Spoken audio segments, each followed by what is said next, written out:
ఆప్షన్స్‌లో ఎవరైతే ట్రేడ్ చేద్దాం అనుకుంటున్నారో వాళ్ళందరికీ ఇప్పుడు కష్టాలు రాబోతున్నాయి. ఎందుకంటే ఇక్కడ మీరు స్క్రీన్ మీద చూడొచ్చు. ఇది సెబీ వాళ్ళ ఒక కన్సల్టేషన్ పేపర్ వీళ్ళు లాస్ట్ మంత్ రిలీజ్ చేశారు. ఈ కన్సల్టేషన్ పేపర్‌లో సెబీ వాళ్ళు చెప్పింది ఏంటంటే ఇప్పుడు మూవింగ్ ఫార్వర్డ్ ఏదైతే ఆప్షన్ ట్రేడింగ్ స్పెసిఫిక్‌గా ఉంటుందో దాంట్లో ఎలాంటి వాళ్ళు 7 ఇంపార్టెంట్ చేంజెస్‌ని తేబోతున్నారని చెప్పి ఈ కన్సల్టేషన్ పేపర్‌లో మెన్షన్ అనేది చేశారు. సో గవర్నమెంట్ అవ్వచ్చు లేదా ఏదైనా ఎంటిటీ అవ్వచ్చు, ఎప్పుడైతే లార్జ్ గ్రూప్ ఆఫ్ పీపుల్‌కి ఏదైనా ఇంపాక్ట్ అవుతుంది, లార్జ్‌గా ఇంపాక్ట్‌ని తీసుకొస్తుంది అని అనుకుంటే సింపుల్‌గా స్ట్రెయిట్ అవే వాళ్ళు రూల్స్ తేకుండా ఫస్ట్ ఒక కన్సల్టేషన్ పేపర్‌ని రిలీజ్ చేస్తారు. అందరిని కన్సల్ట్ చేసి అందరి దగ్గర నుంచి ఒపీనియన్ తీసుకొని తర్వాత రూల్స్ అనేవి పబ్లిష్ అనేది చేస్తారు. కానీ చాలామంది సెబీ అవ్వచ్చు, గవర్నమెంట్ అవ్వచ్చు ఈ కన్సల్టేషన్ పేపర్స్ని రిలీజ్ చేసినప్పటికీ కూడా ఎవ్వరు చదవరు, ఎవ్వరు చూడరు. కానీ నేను యాజ్ అ మార్కెట్ పార్టిసిపెంట్ లేదా as a stock market trader ఎవరైతే యాక్టివ్గా ట్రేడ్ చేస్తూ ఉంటామో ఈ 7 చేంజెస్ వాళ్ళు ఏం తీసుకురాబోతున్నారు, ఇది కరెక్టా కాదా, దీని వెనకాల మన ఒపీనియన్ ఇవ్వడం కూడా చాలా ఇంపార్టెంట్. కాబట్టి నేను ఇంకా మా టీమ్ మార్కెట్ ఫీడ్ తరఫు నుంచి సెబీ వల్ల ఈ కన్సల్టేషన్ పేపర్కి రెస్పాన్స్ కూడా ఇవ్వడం అనేది జరిగింది. సో అందుకే ఈ వీడియోలో అసలు ఫస్ట్ ఈ సెబీ కన్సల్టేషన్ పేపర్ని ఎందుకు తీసుకొచ్చింది, వాళ్ళ ఐడియా ఏముండింది, ఆ 7 ఇంపార్టెంట్ పాయింట్స్ ఇందులో ఏమున్నాయి, అండ్ అంతేకాకుండా వాటికి మేమిచ్చిన రెస్పాన్స్ లేదా మేమిచ్చిన ప్రపోజల్ ఏంటి, అన్ని ఇన్ డీటెయిల్గా 1 by 1 ఒక్కొక్క పాయింట్ డీటెయిల్డ్గా డిస్కస్ చేసుకుందాము. ఎందుకు అంటే మీరు ఆప్షన్ బయ్యర్ అవ్వచ్చు, ఆప్షన్ సెల్లర్ అవ్వచ్చు, ప్రతి ఒక్క ట్రేడర్ని ఈ 7 రూల్స్ ఏవైతే రాబోతున్నాయో ఇవి చాలా ఇంపాక్ట్ చేస్తాయి. కాబట్టి ఈ వీడియో ప్రతి ఒక్కళ్ళు ట్రేడ్ చేసే వాళ్ళకి చాలా ఇంపార్టెంట్. కాబట్టి వీడియోని ఎండ్ వరకు చూడండి. అండ్ ఇంకా డిలే చేయకుండా వీడియోలోకి వెళ్ళిపోతాము. నా పేరు నిహాల్, మీరు చూస్తున్నారు మార్కెట్ ఫీడ్. ఇంకా మొదలు పెడదామా? సో ఈ సెబీ కన్సల్టేషన్ పేపర్కి మా రెస్పాన్స్ ఏంటి అని తెలుసుకునే కంటే ముందర ఫస్ట్ మనము the why of the consultation paper ఏంటో మనం చూద్దాము. అంటే సెబీ అసలు ఈ కన్సల్టేషన్ పేపర్ని ఎందుకు తీసుకొచ్చింది, ఈ ప్రపోజల్ని ఎందుకు తీసుకొచ్చింది, సెబీ ఎందుకు ఇలా చేస్తుంది అని ట్రై చేయడానికి, అర్థం చేసుకోవడానికి ట్రై చేద్దాం. దాంట్లో ఫస్ట్ మనం వాళ్ళ వర్డింగ్స్లో చూసుకుంటే to help improve the market liquidity and allow investors to manage the risk better అనేసి అంటోంది. అంటే సెబీ రీటైలర్స్ ఎవరైతే ఉంటున్నారో వాళ్ళకి కొంచెం రిస్క్ ఎక్కువ తీసుకుంటున్నారు, వాళ్ళు ఎక్కువ డబ్బులు అనేది పోగొట్టుకుంటున్నారు. సో దాన్ని మనం కంట్రోల్ చేయాలి, ఇన్వెస్టర్స్ని కాపాడాలి. ఎవరైతే చిన్న చిన్న రీటైల్ ఇన్వెస్టర్స్, రీటైల్ ట్రేడర్స్ ఉంటారో వాళ్ళని కాపాడడం కోసము. అండ్ అంతేకాకుండా ఓవరాల్ మార్కెట్లో ఏదైతే లిక్విడిటీ ఉందో చాలా హై వాల్యూమ్స్లో లిక్విడిటీ అనేది మార్కెట్లోకి వచ్చేసింది ఆఫ్టర్ కోవిడ్. సో ఇప్పుడు మీరు కోవిడ్ తర్వాత చూడొచ్చు, కోవిడ్ కంటే ముందర ఎవరికి స్టాక్ మార్కెట్ అవ్వచ్చు, ట్రేడింగ్ అంటే అవ్వచ్చు ఏమీ తెలీదు. కానీ ఎప్పుడైతే కోవిడ్ హిట్ అయిందో చాలామందికి జాబ్స్ పోయాయో అప్పుడు ప్రతి ఒక్కళ్ళు స్టాక్ మార్కెట్లో ట్రేడింగ్ అనేది స్టార్ట్ చేశారు. అండ్ అందులో కూడా చాలా స్పెసిఫిక్గా ఇండెక్స్ ఆప్షన్స్లో చాలా హై వాల్యూమ్స్లో ట్రేడింగ్ అనేది జరుగుతుంది. సో ఈ రెండింటిని కంట్రోల్ చేయాలి. అది మేము 2 వేస్లో 2 విషయాలు దృష్టిలో పెట్టుకొని ఈ కన్సల్టేషన్ పేపర్ని రిలీజ్ చేశామని చెప్పి సెబీ చెప్తోంది. దాంట్లో ఫస్ట్ చూసుకుంటే high inflow of retail money into index options, first దాన్ని కంట్రోల్ చేయాలి. సెకండ్ ఏదైతే ఇప్పుడు మనం ఎవ్రీడే ఎక్స్పైరీ చూస్తున్నామో, మనకి మండే సెన్సెక్స్ ఎక్స్పైరీ అవ్వచ్చు, సెకండ్ వచ్చేసి ఫిన్ నిఫ్టీ ఎక్స్పైరీ అవ్వచ్చు, వెడ్నెస్డే వచ్చేసి బ్యాంక్ నిఫ్టీ ఎక్స్పైరీ, థర్స్డే వచ్చేసి నిఫ్టీ ఎక్స్పైరీ, ఫ్రైడే వచ్చేసి బ్యాంక్ ఎక్స్పైరీ. ఇలా ఒక్కొక్క రోజు ఒక్కొక్క ఎక్స్పైరీ ఉండడం వల్ల రీటైలర్స్ ఈ ఎక్స్పైరీ రోజు జీరో ట్రేడ్స్ తీసుకొని చాలా డబ్బులు అనేది పోగొట్టుకుంటున్నారు. అండ్ అంతేకాకుండా మార్కెట్స్లో కూడా చాలా వాలటిలిటీ అనేది పెరిగిపోయింది. కాబట్టి ఈ 2 విషయాలు దృష్టిలో పెట్టుకొని ఒక రీటైలర్ ప్రొటెక్షన్గా, ఒక రీటైలర్ డబ్బుల్ని కాపాడడం కోసం మేము ఈ స్టెప్స్ని తీసుకుంటున్నామని చెప్పి సెబీ అనేది వాళ్ళ ప్రపోజల్స్ని తీసుకొస్తుంది. అండ్ అందులో కూడా దానికి లైన్గా ఇలాగా 7 లిస్ట్ అనేది ఇచ్చారు. సో ఇందులో ఒక్కొక్కటి దాని అర్థం ఏంటి, దానికి మేము ఇచ్చిన రెస్పాన్స్ ఏంటి అని 1 by 1 మనం అర్థం చేసుకోవడానికి ట్రై చేద్దాం. సో దాంట్లో ఫస్ట్ పాయింట్ వచ్చేసి rationalization of strike price for options. So ఇందులో మనం చూసుకుంటే మీకు ఇక్కడ ఇంగ్లీష్లో నేను టెక్స్ట్ పెట్టాను, అది మీరు చదువుకోవచ్చు. బట్ చాలా సింపుల్గా మీకు ఎక్స్ప్లెయిన్ చేసి మీకు అర్థం చేయాలని అనుకుంటే సెబీ ఏదైతే అనుకుంటుందో ఓటీఎం స్ట్రైక్ ప్రైజెస్లో చాలామంది రీటైలర్స్ డబ్బులు అనేది పోగొట్టుకుంటున్నారు అని చెప్పి సెబీ అబ్జర్వ్ చేసింది. అది కూడా 5 to 6% away from the strike. So ఇప్పుడు దీని అర్థం ఏంటి, దీనికి ఎగ్జాంపుల్గా మనం చూసుకుంటే ఇప్పుడు సపోజ్ నిఫ్టీ 25,000 రూపీస్ దగ్గర ఉంది అనుకుందాం. సో నిఫ్టీ లెవెల్ 25,000 దగ్గర ఉంటే ప్లస్ 5% అంటే 26,250. నిఫ్టీ 25,000 దగ్గర ఉంది, కానీ మన రీటైలర్స్ అందరూ కూడా 26,250 కంటే పైన ఆప్షన్స్ని బయింగ్ కానీ చేయొచ్చు లేదా సెల్లింగ్ కానీ చేయొచ్చు. అది కాల్ ఆప్షన్లో అవ్వచ్చు, అదే పుట్ ఆప్షన్లో అయితే 25,000 -5% అంటే 23,750 అంత కిందవి, అంత పైన for OTM, call options, put options buying and selling చేయడం వల్ల చాలా మంది డబ్బులనేది పోగొట్టుకుంటున్నారని చెప్పి సెబీ అబ్జర్వ్ చేసింది. సో, దాన్ని తగ్గించడం కోసము సెబీ తీసుకొచ్చిన ప్రపోజల్ ఏంటంటే స్ట్రైక్స్ ఏవైతే ఉన్నాయో వాటిని యూనిఫామ్‌గా +or -4% ఇంటర్వెల్స్‌లోనే పెట్టేసేయాలి. అండ్ దాని తర్వాత కూడా ఏదైతే ఇంటర్వెల్స్ ఉంటాయో, ఇప్పుడు మనందరికీ తెలుసు నిఫ్టీ యొక్క స్ట్రైక్స్ 50 పాయింట్స్‌లో మూవ్ అవుతూ ఉంటాయి. కానీ అలా కాకుండా దాన్ని 100 అవ్వచ్చు, 150 పాయింట్స్ ఇంటర్వెల్స్‌లో అలా కూడా స్ప్రెడ్ చేయాలి అని చెప్పి సెబీ ప్రపోజల్ అనేది పెట్టింది. సో, దీనికి మీకు సింపుల్‌గా అర్థం చేపిస్తాను. సో, ఇక్కడ మీరు చూడొచ్చు నిఫ్టీ ఇప్పుడు 25,050 దగ్గర ఉంది. ఇది నిఫ్టీ యొక్క ఆప్షన్ చైన్‌లో నేను ఎక్స్‌ప్లెయిన్ చేస్తున్నాను. సో, నిఫ్టీ 25,050 దగ్గర ఉంది. సో, ఇక్కడ మీరు కింద చూడొచ్చు ఆల్మోస్ట్ 26,750 వరకు మనకు ఆప్షన్స్ అవైలబుల్ ఉన్నాయి. అండ్ పుట్ సైడ్ కూడా మనం చూసుకుంటే ఆల్మోస్ట్ 20,150 వరకు మనకి ఇక్కడ ఆప్షన్ చైన్‌లో కనిపిస్తుంది. అండ్ అగైన్ మనం మన బ్రోకర్ టెర్మినల్‌లో ఎప్పుడైతే సెర్చ్ చేస్తామో 26,750 కాదు, ఇంకా 27,000 మనం సెర్చ్ చేసినా ఆ స్ట్రైక్స్ కూడా మనం బయింగ్ కానీ, సెల్లింగ్ కానీ చేయొచ్చు. కానీ ఇప్పుడు కొత్తగా తీసుకొచ్చిన సెబీ ప్రపోజల్ ప్రకారము 25,050 దగ్గర నిఫ్టీ ఉంది అని అనుకుంటే +4% అంటే 26,050 దగ్గర వరకే మనకి స్ట్రైక్స్ అవైలబుల్ ఉంటాయి. సో, 26,050 ఎక్కడుంది? ఇక్కడ వరకే మనకి స్ట్రైక్స్ ఓపెన్ ఉంటాయి. అండ్ దాని తర్వాత ఏవైతే స్ట్రైక్స్ ఉంటాయో అవి ట్రేడ్ చేయడానికి అవైలబుల్ ఉండవు.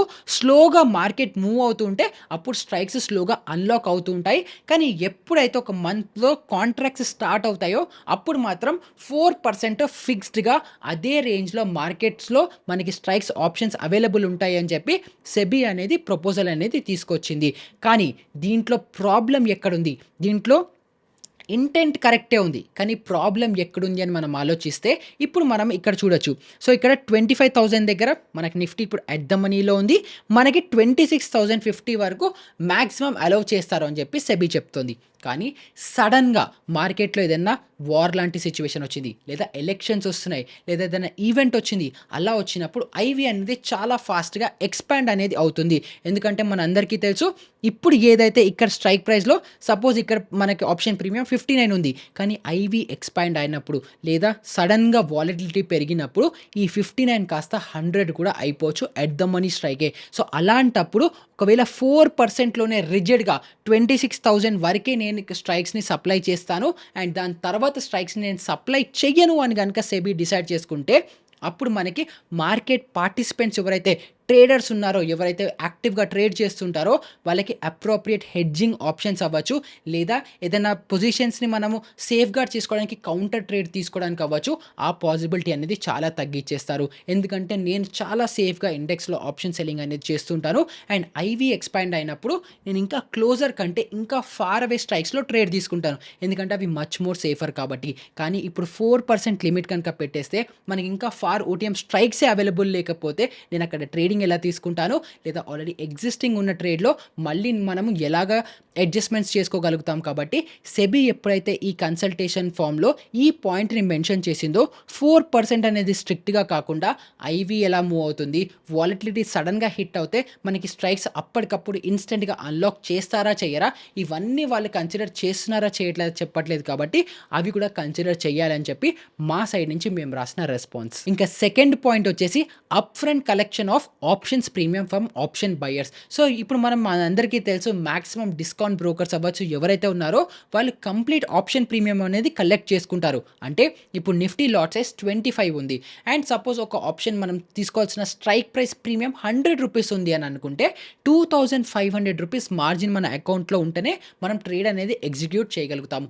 కానీ అలా కాకుండా కొంతమంది బ్రోకర్స్ 100 రూపీస్ అవ్వచ్చు, 150, 200, 500 రూపీస్ ఉన్నా కూడా ఆప్షన్ ట్రేడ్‌ని ఎగ్జిక్యూట్ అయ్యేలాగా ఫెసిలిటీ అనేది ప్రొవైడ్ చేస్తున్నారు. సో, అలా కాకుండా మొత్తం ఆప్షన్ ప్రీమియం ఎంతైతే ఉందో అంత అప్ ఫ్రంట్ మార్జిన్ కలెక్ట్ చేసుకొని అప్పుడే ఎగ్జిక్యూట్ చేయాలి అని చెప్పి ఈ పాయింట్ అనేది చెప్తోంది. అండ్ ఇది 100% అగ్రీ అవుతున్నాము మా సైడ్ నుంచి కూడా. ఎందుకు అని అనుకుంటే సపోజ్ ఒక 5,000 రూపీస్ కావాలి, ఒక స్ట్రైక్ ప్రైస్ మనం బై చేయాలి at the money strike price అని అనుకుంటే ఇప్పుడు ఈ బ్రోకర్స్ అందరూ 250, 300 రూపీస్‌కే దాన్ని ఎగ్జిక్యూట్ చేసేలాగా చేయడం వల్ల ఎవరైతే 5,000 రూపీస్ వాళ్ళ అకౌంట్‌లో ఉంటే 300, 400, 500 అనే కదా కావాలి. సో, మేము 5, 6 లాట్స్‌తో ట్రేడ్ చేయొచ్చు అని చెప్పి ఆ లెవరేజ్‌ని వాళ్ళు ఓవర్ సైజ్ చేసుకోవడానికి యూజ్ చేసుకొని మొత్తం క్యాపిటల్ అనేది నష్టపోతున్నారు. సో, అలా అవ్వకుండా ఉండాలి అనంటే ఈ అప్‌ఫ్రంట్ మార్జిన్ కలెక్షన్ చాలా ఇంపార్టెంట్ కాబట్టి దీనికి ఈ పాయింట్‌లో నా సైడ్ నుంచి మాకు ఎలాంటి ప్రాబ్లమ్ లేదు. అండ్ సెబీ ఆ పాయింట్ తీసుకురావాలి అండ్ అది ఇంప్లిమెంట్ చేయడం కూడా ఇంపార్టెంట్. ఎందుకంటే మాక్సిమం అందరు బ్రోకర్స్ అది ఇంప్లిమెంట్ చేస్తున్నారు కాబట్టి అందులో ఏం ప్రాబ్లమ్ అనేది లేదు. దీంట్లో థర్డ్ పాయింట్ వచ్చేసి removal of calendar spread benefit on expiry day. So, calendar స్ప్రెడ్స్‌లో సెబీ అబ్జర్వ్ చేసింది ఏంటంటే ఎప్పుడైతే ఎక్స్‌పైరీ రోజు క్లోజ్ టు 3:30 ఉంటుందో అంటే 2:40 నుంచి 3:30 ఏదైతే 40, 45 మినిట్ విండో ఏదైతే ఉంటుందో ఇలాంటప్పుడు చాలా స్పెక్యులేషన్ అనేది జరుగుతోంది. అండ్ చాలామంది రిటైలర్స్ డబ్బులు పోగొట్టుకుంటున్నారు అని చెప్పి సెబీ అనేది అబ్జర్వ్ చేసింది. సో, దానికి సెబీ ఏదైతే అబ్జర్వ్ చేసిందో సెబీ ఏదైతే ప్రపోజల్ పెడుతోంది ఏంటి అనంటే ఏదైతే మనకి క్యాలెండర్ స్ప్రెడ్‌లో ఎక్స్‌పైరీ డే రోజు ఏదైతే మార్జిన్ బెనిఫిట్ ఉంటుందో ఆ మార్జిన్ బెనిఫిట్‌ని తీసేస్తున్నాము అని చెప్తోంది. ఎందుకు అని అనుకుంటే ఎక్స్‌పైరీ డే రోజు చాలామంది ఆఫ్టర్ 2:30, ఆఫ్టర్ 2:40 సడెన్‌గా మార్కెట్‌లోకి వస్తున్నారు. ఓటీఎం స్ట్రైక్స్‌ని సెల్ చేస్తున్నారు. నెక్స్ట్ వీక్ కాంట్రాక్ట్‌లో బై చేస్తున్నారు. కానీ రెండిటి పొజిషన్స్ యొక్క డెల్టా మ్యాచ్ అవ్వకపోవడం వల్ల ఏదైతే ఈ కరెంట్ పొజిషన్ లాస్‌లోకెళ్తే నెక్స్ట్ వీక్ పొజిషన్ ఏదైతే ఉంటుందో అది కవర్ చేయట్లేదు కాబట్టి రీటైలర్స్ చాలా డబ్బుల్ని పోగొట్టుకుంటున్నారు కాబట్టి ఈ మార్జిన్ బెనిఫిట్‌ని తీసేస్తే అప్పుడు రీటైలర్స్ అనేవి ట్రేడ్ చేయడం తగ్గిచ్చేస్తారు. ట్రేడ్ చేయడం ఆపేస్తారు అని చెప్పి దానివల్ల ఒక రీటైల్ ఇన్వెస్టర్స్‌ని ప్రొటెక్ట్ చేస్తున్నాము అని చెప్పి సెబీ అనేది చెప్తోంది. కానీ దీంట్లో వీళ్ళు చిన్న ఏదైతే రీటైల్ పార్టిసిపేట్‌ని సేవ్ చేయాలి, రీటైల్ పార్టిసిపేట్‌ని డబ్బులు పోగొట్టుకోకుండా చేసుకోవాలన్న థాట్ బావుంది. కానీ వాళ్ళు కొన్ని మిస్ చేస్తున్నది ఏంటి అనంటే calendar spreads with a hedge of closer expiry and high delta do not have the mentioned risk. అంటే సపోజ్ ఇప్పుడు ఈ వీక్‌లో ఎక్స్‌పైరీలో సపోజ్ మనం ఎట్ ద మనీ స్ట్రైక్‌లో మనం ఏదైనా ఆప్షన్స్‌ని సెల్ చేసాము.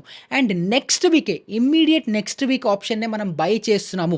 ఎప్పుడు మంత్లీ కాంట్రాక్ట్సో ఏదో దూరం ఉన్న కాంట్రాక్ట్సో కాదు. ఇమ్మీడియేట్‌గా ఉన్న నెక్స్ట్ వీక్ కాంట్రాక్ట్సో లేదా హై లిక్విడ్ ఉన్న స్ట్రైక్స్‌నో మనం అలాంటి పొజిషన్స్‌లో గనుక మనం క్యాలెండర్ స్ప్రెడ్స్‌ని చేస్తున్నాము అనంటే అలాంటి దాంట్లో ఎలాంటి రిస్కు లేదు. సో, అలా రిస్క్ లేని పొజిషన్స్‌లో ఉన్న వాళ్ళకి కూడా ఇలా మార్జిన్ బెనిఫిట్ కట్ చేయడం వల్ల ఓవరాల్‌గా ఒక రీటైలర్ నష్టపోతాడు అనేసి వాళ్ళది కన్సిడర్ అనేది చేయట్లేదు. అండ్ అంతేకాకుండా మనం ఎప్పుడైతే ఇప్పుడు నేను మీకు ఇందాక చెప్పినట్టే ఏదైతే లాంగర్ పీరియడ్ స్ట్రైక్స్ ఏవైతే ఉంటాయో, longer period expiry dated contracts ఏవైతే ఉంటాయో వాటిలో లిక్విడిటీ ఇష్యూస్ అవ్వచ్చు, ఇలాంటివన్నీ రావచ్చు. కానీ మనం ఎట్ ద మనీ అవ్వచ్చు, ప్రాపర్ స్ట్రైక్ సెలెక్షన్ అవ్వచ్చు, ఇవన్నీ కరెక్ట్‌గా ఉంటే మనకి మార్కెట్‌లో ఎలాంటి ప్రాబ్లమ్ అనేది రాదు. సో, సెబీ ఏదైతే ఉందో పైనుంచి చూసి ఓకే వీళ్ళు చాలామంది రిటైలర్స్ ఇలా చేస్తున్నారు. సో, కొంతమంది ఇలా చేస్తున్నారు లేదా చాలామంది తప్పులు చేస్తున్నారు కాబట్టి ఇండివిడ్యువల్‌గా ఎవరు ఎలాగ ట్రేడ్ తీసుకుంటున్నారు? వాళ్ళు పొజిషనల్‌గా క్యాలెండర్ స్ప్రెడ్‌లో ఉన్నారా? ఇంట్రాడే రోజే ఎంటర్ అవుతున్నారా? ఇంట్రాడే రోజు ఎంటర్ అయినప్పటికీ కూడా వాళ్ళు ఎలాంటి స్ట్రైక్‌లో ఎంటర్ అవుతున్నారు? ఇలాంటివన్నీ చూడకుండా ఓవరాల్‌గా మార్కెట్‌లో పైన అందరి మీద ఒక పెనాల్టీ లాగా వేసేసి అందరిని సఫర్ చేయడం ఎంతవరకు కరెక్టో మాకు అర్థం కావట్లేదు. సో, దానికోసమే ఇలా కాదు ఒక ప్రాపర్ సిస్టమ్స్‌ని బిల్డ్ చేస్తూ ఏ స్ట్రైక్‌లో ఉంది, ఏ సెలక్షన్‌లో ఉంది, ఆ పర్టిక్యులర్ స్ట్రైక్, ఆ పర్టిక్యులర్ స్ట్రాటజీకి మాక్సిమం రిస్క్ ఎంతుంది, ఇలా అన్నీ కూడా ఇప్పుడు స్ట్రాటజీ బిల్డర్స్ అవ్వచ్చు, ఇవన్నీ కూడా అవైలబుల్‌లో ఉన్నాయి కాబట్టి అవన్నిట్లో మనం చూసుకొని అనలైజ్ చేసి ఆ పర్టిక్యులర్ పొజిషన్ ఎంత రిస్కీ అని అనలైజ్ చేసి వాళ్ళకి మార్జిన్ బెనిఫిట్ ఇవ్వాలా? వద్దా? అని చెప్పి అలా ఒక సిస్టమ్‌ని తీసుకురావాలని చెప్పి మా సైడ్ నుంచి మేము అడిగిన ప్రపోజల్ లేదా రిక్వెస్ట్ అనేది చెప్పుకోవచ్చు. తర్వాత ఫోర్త్ పాయింట్ వచ్చేసి intraday monitoring of position limits. So, ఇప్పుడు కరెంట్‌గా జరుగుతున్న సిస్టమ్ ఏంటి అనంటే ఓవరాల్ మార్కెట్‌లో ఇంట్రాడే బేసిస్‌లో ఒక స్పెసిఫిక్ బ్రోకర్ జెరోదా అవ్వచ్చు, అప్‌స్టాక్స్ అవ్వచ్చు, ఏంజిల్ అవ్వచ్చు, ఎవరైనా సరే ఏదైతే ఇండివిడ్యువల్‌గా ఒక్కొక్క స్ట్రైక్ ఉంటుందో సో, ఇందాక మీకు ఆప్షన్ చైన్‌లో చూపించినట్టే 25,050, 25,100, 25,150 అలా ఈచ్ ఇండివిడ్యువల్ స్ట్రైక్‌లో ఏదైతే ఓవరాల్ ఓఐ ఉంటుందో ఆ ఓఐలో ఒక్క స్టాక్ బ్రోకర్ నుంచి 15% కంటే ఎక్కువ ఓఐ ఒక సింగిల్ స్టాక్ బ్రోకర్ నుంచి రాకూడదు అని చెప్పి సెబీ అనేది రెస్ట్రిక్షన్స్ పెట్టింది. సో, అందుకే మీరందరూ అబ్జర్వ్ చేసి ఉండొచ్చు. జెరోదాలో మీరు ఓటీఎం ఆప్షన్స్‌లో బయింగ్ కానీ, సెల్లింగ్ కానీ చేయాలనుకుంటే స్పెసిఫిక్‌గా బయింగ్ కానీ చేయాలనుకుంటే కొన్ని స్ట్రైక్స్ అనేవి లాక్ ఉంటాయి. మీరు పొజిషనల్‌గా క్యారీ చేయలేరు. ఓన్లీ ఇంట్రాడే వరకే చేయొచ్చు. ఎందుకు అనంటే జెరోదాలో ఆ పర్టిక్యులర్ స్ట్రైక్ ఏదైతే ఉంటుందో దాని ఓవరాల్ ఓఐలో 15% లిమిట్ అనేది హిట్ అయిపోతుంది. అయిపోతుంది. కానీ ఇప్పటి వరకు ఏదైతే ఉందో ఇది at the end of the day వాళ్ళు చూసేవాళ్ళు. అంటే డే మొత్తం ఎండ్ అయిపోయిన తర్వాత ఈ పర్టిక్యులర్ స్ట్రైక్, ఈ పర్టిక్యులర్ బ్రోకర్‌ది 15% లిమిట్ రీచ్ అయిందా? అవ్వలేదా? అని చెప్పి అలా అనలైజ్ చేసేవాళ్ళు. కానీ ఇప్పుడు సెబీ తీసుకొచ్చిన ప్రపోజల్ ఏంటంటే దీన్ని వాళ్ళు రియల్ టైమ్‌లో మానిటర్ చేస్తారు. అంటే త్రూఅవుట్ ద డే మల్టిపుల్ టైమ్స్‌లో ఈ లిమిట్ రీచ్ అవుతుందా లేదా? ఎప్పుడు హిట్ అవుతోంది అని ఎప్పటికప్పుడు మానిటర్ చేస్తూ సడెన్‌గా 15% హిట్ అవ్వంగానే ఆ స్ట్రైక్ ప్రైస్‌లో ఇంకా ట్రేడింగ్ ఆపేస్తాము అని చెప్పి సెబీ తన కన్సల్టేషన్ పేపర్‌లో చెప్తోంది. అండ్ ఇది చాలా చాలా చాలా డేంజరస్ సిట్యుయేషన్. ఎందుకు అనుకుంటే సపోజ్ మీరు ఒక ఎగ్జాంపుల్ తీసుకోండి. సపోజ్ నేను 25,000 ఇప్పుడు నిఫ్టీ దగ్గర ఉంది. నేను 25,500 కాల్ ఆప్షన్‌ని సెల్ చేశాను అనేసి అనుకుందాం. లేదా బై చేశాను అనుకుందాం. ఏదో ఒకటి చేసాం అనుకుందాం. ఒక పొజిషన్‌లో ఉన్నాను. ఆల్ ఆఫ్ ఎ సడెన్ మార్కెట్‌లో నేను ట్రేడ్ తీసుకున్నప్పుడు, నేను పొజిషన్‌లో ఉన్నప్పుడు ఫర్ సమ్ రీజన్ ఆ 15% మార్క్ ఇంట్రాడేలో హిట్ అవుతే ఆ స్ట్రైక్‌ని ఇంకా మనము మళ్ళీ అడిషనల్‌గా పొజిషన్స్ తీసుకోవడానికి అవ్వచ్చు, లేదా అడ్జస్ట్‌మెంట్స్ చేసుకోవడానికి అవ్వచ్చు వీలుండదు. ఓన్లీ మనం ఎగ్జిట్ అనేది చేయగలుగుతాం. కానీ సడెన్‌గా హై వాల్యూమ్స్‌లో ట్రేడ్ జరిగేటప్పుడు లేదా మనం ట్రేడింగ్ తీసుకునేటప్పుడు సడెన్‌గా మనకేదైనా అడ్జస్ట్‌మెంట్స్ చేయాల్సొచ్చింది, లేదా ఇంకొక హెడ్జ్‌ని బై చేయాల్సొచ్చింది, లేదా ఇంకేదైనా కాంట్రా పొజిషన్ తీసుకోవాల్సొచ్చింది. ఇవన్నీ చేసినప్పుడు ఆ స్ట్రైక్ కనుక అవైలబుల్ లేదు మనం ట్రేడ్ చేయడానికి, మనం అడ్జస్ట్‌మెంట్స్ చేసుకోవడానికి అవ్వకపోతే ఎంత ప్రాబ్లమ్ అనేది వస్తుంది. ఎందుకంటే అప్పటికప్పుడు నేను మళ్ళీ ఇంకొక బ్రోకర్‌ని ఓపెన్ చేసుకోవాలి. ఫండ్స్ ఆ ఇంకొక బ్రోకర్ అకౌంట్‌లో ట్రాన్స్‌ఫర్ చేసుకోవాలి. అందులో కాంట్రా పొజిషన్స్ అనేవి తీసుకోవాలి. సో ఇంత హ్యాసిల్ అనేది అవుతుంది. అండ్ అది చాలా డేంజర్‌గా మార్కెట్స్‌లో, ఆప్షన్స్‌లో ప్రతి సెకండ్‌లో ప్రైస్ ఎలా మూవ్ అవుతుందో మనందరికీ తెలుసు కాబట్టి ఆల్ ఆఫ్ ఎ సడెన్ నేను ట్రేడ్ పొజిషన్‌లో ఉన్నప్పుడు, నాకు ఒక ఓపెన్ ఆర్డర్ ఉన్నప్పుడు సడెన్‌గా నా ఆర్డర్స్ క్యాన్సిల్ అయిపోయి, సడెన్‌గా నా ఆర్డర్స్ ఎగ్జిక్యూట్ అవ్వట్లేదు అని అనుకుంటే జస్ట్ బికాజ్ ఆ బ్రోకర్‌ది ఆ ట్రేడో ఇంట్రాడే 15% లిమిట్ హిట్ అవ్వడం వల్ల నేను ట్రేడ్స్ ఎగ్జిక్యూట్ చేయకపోతే అది ఎంత డేంజరస్‌గా ఉంటుంది, అది ఎంత డేంజరస్ సిట్యుయేషన్‌గా ఉండబోతుందో అని చెప్పి మనం అందరం అర్థం చేసుకోవాలి. సో ఆ రూల్‌ని తీసుకురావద్దు అని చెప్పి సెబీకి మా తరఫు నుంచి మేము ఒక రెస్పాన్స్ లెటర్‌లో రాయడం అనేది జరిగింది. అండ్ తర్వాత ఫిఫ్త్ పాయింట్ మనం చూసుకుంటే మినిమమ్ కాంట్రాక్ట్ సైజ్. సో ఇప్పుడు మనం చూసుకుంటే లాస్ట్ 2015 నుంచి మనకి ఏదైతే మన నిఫ్టీ బెంచ్ మార్క్ ఏదైతే ఉంటుందో దాని కాంట్రాక్ట్ సైజ్ ఏదైతే ఉందో అది 5-10 lakhs మధ్యలో ఫిక్స్ అనేది చేశారు.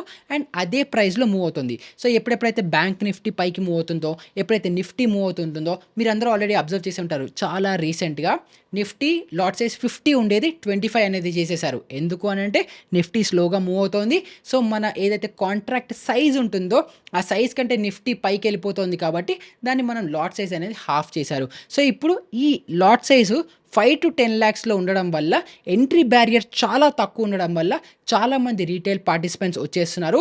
సో దాన్ని మనము 4 times పెంచి, అంటే increase minimum contract size to between 20-30 lakhs in phases అని ప్రపోజల్ తీసుకొచ్చారు. సో ఇప్పుడు ఏదైతే 5 lakh కాంట్రాక్ట్ సైజ్ ఉందో దాన్ని పెంచి 20-30 lakh కాంట్రాక్ట్ సైజ్‌ని పెంచాలి అని చెప్పి వాళ్ళు ఈ ప్రపోజల్‌లో తీసుకొచ్చారు. సో ఇప్పుడు దీని అర్థం ఏంటంటే సపోజ్ మీరు ఒక ఇండెక్స్ ఆప్షన్ ట్రేడింగ్‌లో at the money call option, put option ఏదైనా ఒక ఆప్షన్‌ని బై చేస్తున్నారు. సో సపోజ్ ఇప్పుడు మనం ఇక్కడే ఎగ్జాంపుల్ ఇస్తాను. సో ఇది 59.80 ఉంది కదా!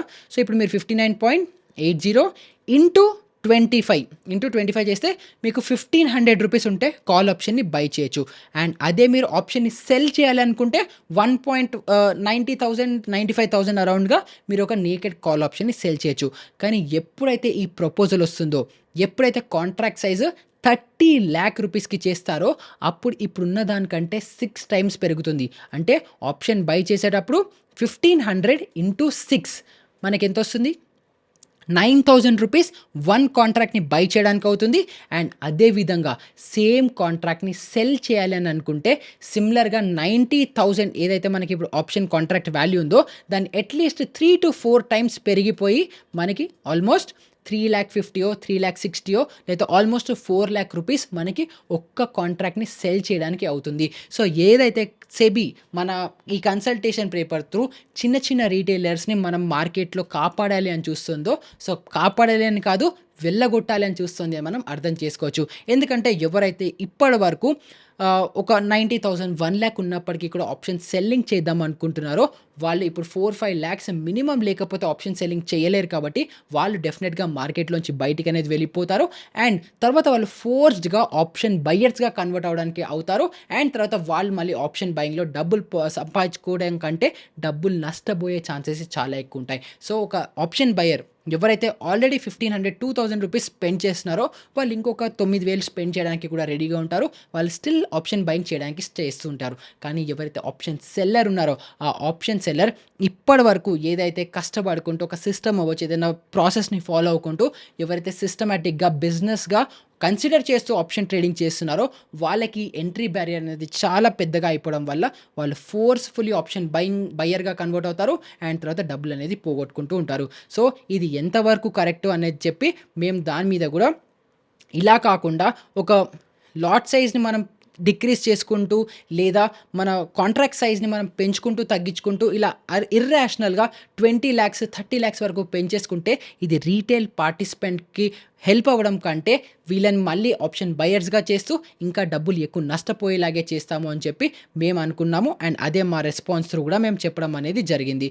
సో, ఇంకా సిక్స్త్ పాయింట్ వచ్చేసి rationalization of weekly index products. So, ఇప్పుడు మీ అందరికీ తెలుసు ఇప్పుడు కరెంట్ డేట్‌న Monday, Tuesday, Wednesday, Thursday, Friday 5 days 6 expiries ఉన్నాయి. ప్రతి ఒక్క రోజు ఒక ఎక్స్‌పైరీ ఉంది ట్రేడ్ చేయడానికి. అండ్ దీనివల్ల ఎవరైతే రీటైల్ ట్రేడర్స్ ఉంటారో వాళ్ళు ప్రతి ఒక్క రోజు ఆప్షన్ ట్రేడింగ్ చేస్తూ, ప్రతి ఒక్క రోజు హీరో ట్రేడ్ చేస్తూ డబ్బులనేది పోగొట్టుకుంటున్నారు. అండ్ ఎక్స్‌పైరీ డేస్‌లో కూడా చాలా వాలటిలిటీ అనేది మనం అబ్జర్వ్ అనేది చేస్తున్నాము. సో, దానికి సెబీ వాళ్ళు తీసుకొచ్చిన ప్రపోజల్ ఏంటి అనంటే 1 ఎక్స్‌చేంజ్, 1 ఇండెక్స్, 1 ఎక్స్‌పైరీ అని. సో, ఇప్పుడు ఎన్ఎస్‌సి యొక్క మన ఎన్ఎస్‌సి ఎక్స్‌చేంజ్ వాళ్ళ ఉన్న ఇండెక్స్ ఏంటి? నిఫ్టీ. అలాగే బాంబే స్టాక్ ఎక్స్‌చేంజ్ బీఎస్‌సి ఏదైతే ఉందో వాళ్ళ ఎక్స్‌చేంజ్ యొక్క ఇండెక్స్ ఏంటి? సెన్సెక్స్. సో, ఎన్ఎస్‌సికి నిఫ్టీ ఎక్స్‌పైరీ ఒక్కటే ఉండాలి. అండ్ అదే విధంగా సెన్సెక్స్ ఏదైతే బీఎస్‌సిదో బీఎస్‌సిలో ఓన్లీ 1 ఎక్స్‌పైరీ ఉండాలి. అది సెన్సెక్స్‌ది అని చెప్పి ఈ ప్రపోజల్ తీసుకొస్తాము అని చెప్తున్నారు. కానీ మనం ఏదైతే ఓవరాల్‌గా ఇది పార్షియల్లీ మేము కూడా అగ్రీ చేస్తున్నాము. పార్షియల్లీ మాకు కూడా ఇదే కావాలి. ఎందుకంటే ఎవ్రీ డే ఎక్స్‌పైరీస్ ఉండడం వల్ల చాలామంది రిటైలర్స్ డబ్బులు పోగొట్టుకుంటున్నారు. కానీ ఇప్పుడు ఏదైతే ఈ ప్రపోజల్ వల్ల నిఫ్టీ, బ్యాంక్ నిఫ్టీ 2 కూడా ఎన్ఎస్‌సి ఇండిసెస్‌దే కాబట్టి ఎన్ఎస్‌సి వాళ్ళ ఎక్స్‌చేంజ్‌దే కాబట్టి బ్యాంక్ నిఫ్టీ గనుక వెళ్ళిపోతే ఎవరైతే మాక్సిమం వాల్యూమ్స్ ట్రేడ్ చేస్తుంటారో, ఇన్ని ఏళ్ళు బ్యాంక్ నిఫ్టీకి అలవాటు పడ్డారో, బ్యాంక్ నిఫ్టీలోనే ట్రేడ్ చేస్తున్నారో వాళ్ళకి సడెన్‌గా బ్యాంక్ నిఫ్టీ వెళ్ళిపోతే చాలా కేయాస్ అనేది ప్రొడ్యూస్ చేయగలుగుతుంది. సో, ఏదైతే ఇప్పటి వరకు నిఫ్టీ అవ్వచ్చు, బ్యాంక్ నిఫ్టీ అవ్వచ్చు, థర్స్‌డే రోజు ఎక్స్‌పైరీ ఏదైతే ఉందో సిమిలర్ వేలో మల్టిపుల్ ఎక్స్‌పైరీస్ ఉన్నప్పటికీ కూడా మల్టిపుల్ కాంట్రాక్ట్స్, మల్టిపుల్ ఇండిసెస్‌ది మల్టిపుల్ ఎక్స్‌పైరీస్ సేమ్ డే ఉండడం వల్ల ప్రాబ్లమ్ లేదు. ఎందుకంటే డైవర్సిఫికేషన్ అవుతుంది. Nifty, bank Nifty, Fin Nifty ఇలా మల్టిపుల్ ప్రొడక్ట్స్‌లో డైవర్సిఫై అయ్యి ఒక ఇండిసెస్ ఇంకొక ఇండిసెస్‌ని కోరిలేట్ చేసుకుంటూ బ్యాలెన్స్డ్ అవుట్ అనే ఛాన్సెస్ ఉంటుంది. సో, మొత్తం ఎక్స్‌పైరీస్‌ని తీసేస్తారా? లేకపోతే అలా ఉంచినప్పటికీ కూడా సేమ్ డే ఎక్స్‌పైరీ చేయడం వల్ల అయినా బెనిఫిట్ ఉంటుంది. కానీ మొత్తం ఏదైతే ఎకోసిస్టమ్ నిఫ్టీ, బ్యాంక్ నిఫ్టీ ఈ రెండిట్లో మేజర్‌గా చాలా ఏళ్ల తరబడి ఎవరైతే ట్రేడింగ్ చేస్తున్నారో, ఇన్వెస్ట్ చేస్తున్నారో వాళ్ళకి సడెన్‌గా బ్యాంక్ నిఫ్టీ వెళ్ళిపోవడం వల్ల నిఫ్టీ ఒక్కదాని మీద డిపెండ్ అవ్వడం వల్ల ఆ హెడ్జింగ్ బెనిఫిట్ అవ్వచ్చు, లేదా సడెన్‌గా నిఫ్టీకి అడాప్ట్ అవ్వడం కొంచెం కష్టం అవ్వచ్చు. కాబట్టి సెబీకి మేము ఇచ్చిన ప్రపోజల్ ఏంటంటే మీరు నిఫ్టీ, బ్యాంక్ నిఫ్టీ ఏదైతే పాత రోజుల్లో ఉన్నాయో, ఎప్పుడైతే స్టాక్ మార్కెట్స్ యాక్చువల్‌గా స్టేబుల్‌గా మంచిగా ఉన్నాయో సేమ్ అదే సిస్టమ్‌లోకి, అదే పద్ధతిలోకి వెళ్ళిపోయి మన నిఫ్టీ, బ్యాంక్ నిఫ్టీ థర్స్‌డే రోజు ఎక్స్‌పైరీ పెడితే అబ్సల్యూట్‌లీ బాగుంటుంది. అండ్ రీటైలర్స్ ఎవరైతే ఉంటారో వాళ్ళు కూడా బెటర్‌గా ట్రేడింగ్ అనేది చేయగలుగుతారు. కాబట్టి ఆ వేలో మనం కన్సిడర్ చేసుకోవచ్చు అని చెప్పి కూడా మేము ప్రపోజల్‌లో అనేది మెన్షన్ చేశాము. ఇంకా సెవెంత్ పాయింట్ వచ్చేసి increase in margin near contract expiry. So, దీంట్లో సెబీ అబ్జర్వ్ చేసింది ఏంటంటే ఎవరైతే ఎక్స్‌పైరీ రోజు ట్రేడ్ చేస్తూ ఉంటారో వాళ్ళకి హైయెస్ట్ రిస్క్ ఉంది. అండ్ వాళ్ళు ఆ రిస్క్ దగ్గర వాళ్ళకి అంత క్యాపిటల్ లేదు, వాళ్ళు సరిగ్గా చూసుకోవట్లేదు. సో, వాళ్ళ దగ్గర నుంచి ఇంకా అప్ ఫ్రంట్ మార్జిన్ కలెక్ట్ చేయాలి. సో, 1 డే టు ఎక్స్‌పైరీ అంటే రేపు ఎక్స్‌పైరీ అంటే ఇవాల్టి రోజున మార్జిన్ 3%తో పెంచాలి. అండ్ ఎక్స్‌పైరీ రోజు అదే మార్జిన్ 5%తో పెంచాలి అని చెప్పి ప్రపోజల్ పెట్టింది. అంటే ఎగ్జాంపుల్‌కి సపోజ్ ఇప్పుడు మీరు 1,00,000 రూపీస్‌తో ట్రేడ్ చేస్తున్నారు అనేసి అనుకుంటే థర్స్‌డే ఎక్స్‌పైరీ నిఫ్టీ ఎక్స్‌పైరీ అనుకుంటే వెడ్నెస్‌డే రోజు మీకు 3,000 రూపీస్ అడిషనల్‌గా మార్జిన్ అవుతుంది. అండ్ థర్స్‌డే రోజు ఇంకొక 2,000 పెరిగి 5,000 రూపీస్ మీరు అడిషనల్‌గా మార్జిన్ పే చేయాలి అని చెప్పి సెబీ అనేది కన్సిడర్ చేస్తుంది. సో, ఇది చాలా స్పెసిఫిక్‌గా ఆప్షన్ సెల్లర్స్‌కి టార్గెట్ అవుతుంది. ఎందుకంటే ఆప్షన్ బయర్స్ ఎవరైతే ఉన్నారో, ఆప్షన్ బయర్స్ ఎలాగో అప్‌ఫ్రంట్‌గా 100% మార్జిన్ పే చేస్తారు కాబట్టి, ఇది మేజర్‌గా ఆప్షన్ సెల్లర్స్‌ని ఇంపాక్ట్ అనేది చేస్తోంది. కానీ ఇక్కడ సెబీ కన్సల్టేషన్ పేపర్‌లో ఇది ఆప్షన్ సెల్లింగ్‌లో నేకెడ్ ఆప్షన్ సెల్లింగ్ చేసే వాళ్ళకా, హెడ్జ్డ్ పొజిషన్స్‌లో ట్రేడ్ చేసే వాళ్ళకా అని ఇంకా మెన్షన్ చేయలేదు. కానీ ఒకవేళ హెడ్జ్డ్ పొజిషన్స్‌లో ట్రేడ్ చేసే వాళ్ళకి కూడా ఇది వర్తిస్తుంది అని అనుకుంటే అది కరెక్ట్ కాదు. ఎందుకు అని మనం చూసుకుంటే హెడ్జ్డ్ పొజిషన్స్‌లో ఎవరైతే ఐరన్ కాండర్స్ అవ్వచ్చు, క్యాలెండర్ స్ప్రెడ్స్ అవ్వచ్చు, కవర్డ్ కాల్ అవ్వచ్చు, కవర్డ్ పుట్ అవ్వచ్చు, ఇలాంటి స్ట్రాటజీస్‌లో ఎవరైతే ట్రేడ్ చేస్తుంటారో వాళ్ళ దాంట్లో రిస్క్ అనేది ప్రీ డిఫైన్డ్ ఉంటుంది. ఫర్ ఎగ్జాంపుల్ సపోజ్ ఒక వ్యక్తి 25,000 కాల్ ఆప్షన్‌ని సెల్ చేశారు అండ్ 25,300 ఫార్ ఓటీఎం కాల్ ఆప్షన్‌ని బై చేశారని అనుకుంటే మనకి మాక్సిమం ప్రాఫిట్ 1458, మాక్సిమం లాస్ 6,000 దగ్గర క్యాప్ అనేది అయిపోతుంది. ఇది లాస్ట్ ఫ్రైడే ఎగ్జాంపుల్‌గా నేను తీసుకున్నాను. అప్పుడున్న ఆప్షన్ ప్రీమియమ్స్ ప్రకారం. So, 6,000 rupees maximum loss cap అయిపోయింది. మాక్సిమం ప్రాఫిట్ కూడా 1,400 క్యాప్ అయిపోయింది. కానీ ఇక్కడ మీరు పే ఆఫ్ గ్రాఫ్ కూడా చూడొచ్చు అండ్ రిక్వైర్డ్ మార్జిన్ 19,400 రూపీస్ దగ్గర క్యాప్ అయిపోయింది. మరి ఇంత క్యాప్ అయిపోయిన తర్వాత లాస్ కూడా 6,000 రూపాయలని ఫిక్స్డ్ అయిపోయిన తర్వాత కరెంట్ డేట్‌న 19,400 మార్జినే చాలా ఎక్కువ. కానీ ఇప్పుడు దీని మీద మళ్ళీ ఇంకొక 5% ఎందుకు కలెక్ట్ చేయడము, అది లాజికల్‌గా ఎలా సెన్స్ ఉంటుందో మాకు తెలీదు. సో, దీన్ని మీరు కన్సిడర్ చేస్తూ దీన్ని ఇన్‌ఫాక్ట్ ఇంకా ఏదైతే మాక్సిమం లాస్ క్యాప్ అయిపోయింది కాబట్టి ఇంకా రిక్వైర్డ్ మార్జిన్ కూడా ఇంకా తగ్గేలాంటి ప్రపోజల్ ఇవ్వాలి అని చెప్పి మా తరఫున సెబీకి మేము మీ అందరి తరఫున సెబీ యొక్క రెస్పాన్స్‌లో ప్రపోజల్స్‌లో మేము పెట్టాము. సో, ఈ వీడియోలో ఈ 7 ప్రపోజల్స్ ఏవైతే సెబీ తీసుకొచ్చిందో దాంట్లో వన్ బై వన్ మీకు అన్నీ ఎక్స్‌ప్లెయిన్ చేయడం జరిగింది. సో, ఇక్కడ 7 దాంట్లో ఫస్ట్ దాంట్లో ఈ రేషనలైజేషన్ ఆఫ్ స్ట్రైక్ ప్రైస్‌లో కూడా సడెన్‌గా ఐవీ ఎక్స్‌పాండ్ అవుతే దాన్ని ఎలా హ్యాండిల్ చేసుకోవాలి? సడెన్‌గా సిస్టమ్ స్ట్రైక్స్‌ని అవైలబుల్ చేస్తుందా? చేయదా? అని ఇంకా మనకి క్లారిటీ అనేది లేదు. తర్వాత upfront collection of option premiums అది కరెక్టే అని మనం అప్రూవ్ చేసుకున్నాము. తర్వాత థర్డ్‌లో క్యాలెండర్ స్ప్రెడ్స్‌లో ఓవరాల్‌గా పైనుంచి ఓవర్‌వ్యూ చూసుకుంటూ అందరి మీద ఒకటేలాగా ఒక కన్సల్టేషన్ పేపర్‌నో లేదా ఒక రూల్‌నో ప్రపోజ్ చేయకుండా ఇండివిడ్యువల్‌గా ఎవరేం చేస్తున్నారు? వాళ్ళ స్ట్రైక్ ప్రైస్ ఏంటి? వాళ్ళ రిస్క్ ఏంటి? అన్నీ అబ్జర్వ్ చేసి వాళ్ళకి మార్జిన్ తీసుకోవాలా? వద్దా? అని కన్సిడర్ చేస్తే బాగుంటుంది అంటూ and again fourth point intraday monitoring of position and limits కూడా ఎంత డేంజరస్‌గా అవ్వబోతుంది. సడెన్‌గా ఒక స్ట్రైక్ ఆగిపోతే దాన్ని మనం ఎలా కంట్రోల్ చేసుకుంటాము? దాన్ని హెడ్జ్ ఎలా చేసుకుంటాము? అడ్జస్ట్‌మెంట్స్ ఎలా చేసుకుంటాము? ఇవన్నీ వీళ్ళు కన్సిడర్ చేస్తున్నారా? చేయట్లేదా? అండ్ ఫిఫ్త్ ఏదైతే మినిమమ్ కాంట్రాక్ట్ సైజ్ ఉంటుందో దానివల్ల ఆప్షన్ సెల్లింగే కంప్లీట్‌గా రీటైలర్స్‌కి చంపేస్తూ వాళ్ళని ఆప్షన్ బయర్స్‌గా చేస్తూ ఇంకా డబ్బులు లాస్ అయ్యేలాగా చేస్తుందా? లేదా తర్వాత rationalization of weekly index products ఒకంతు వరకు మంచిదే. మనం ఎవ్రీడే ఏదైతే ఇప్పుడు ఎక్స్‌పైరీస్ ఉన్నాయో అవి పోతూ ప్రాపర్‌గా ముందరలాగా ఒక సిస్టమ్‌లో కన్‌ఫ్యూజన్ లేకుండా, వాలటిలిటీ లేకుండా స్టేబుల్ మార్కెట్స్‌ని తీసుకొస్తాయి కాబట్టి అండ్ తర్వాత increase markets near contract expiry కూడా ఎవరైతే మళ్ళీ క్లియర్‌గా నేకెడ్ ఆప్షన్ చేస్తున్న వాళ్ళకి, డిఫైన్డ్ రిస్క్ చేసుకున్న వాళ్ళకి ఎవరికి ఎలాగ మనం మార్జిన్ బెనిఫిట్స్ ఇవ్వాలి అని చెప్పి వాళ్ళు అలా కన్సిడర్ చేస్తే ఇస్తుంది బాగుంటుంది అని చెప్పి ఇలా 7 పాయింట్స్ మీద వాళ్ళిచ్చినది నా రెస్పాన్సెస్ ఇలా అన్నీ చెప్పాను కాబట్టి దీంట్లో మీకు ఏది ఇంపాక్ట్ అవుతుంది? మీరు ఏ చేంజెస్ రావాలనుకుంటున్నారు? ఈ రెస్పాన్సెస్ మేము ఇచ్చినవి మీకు కరెక్ట్ అనిపిస్తున్నాయా? తప్పు అనిపిస్తున్నాయా? అన్నిటి గురించి ఇన్ డీటెయిల్‌గా మీకు ఏదైనా డౌట్స్ ఉంటే కింద కామెంట్స్‌లో అడగండి. అండ్ ఇలాంటిది ఇంకొక మంచి ఇంట్రెస్టింగ్ వీడియోతో అప్పుడు మళ్ళీ మీ ముందరికి వచ్చేస్తాను. అప్పటి వరకు గుడ్ బై.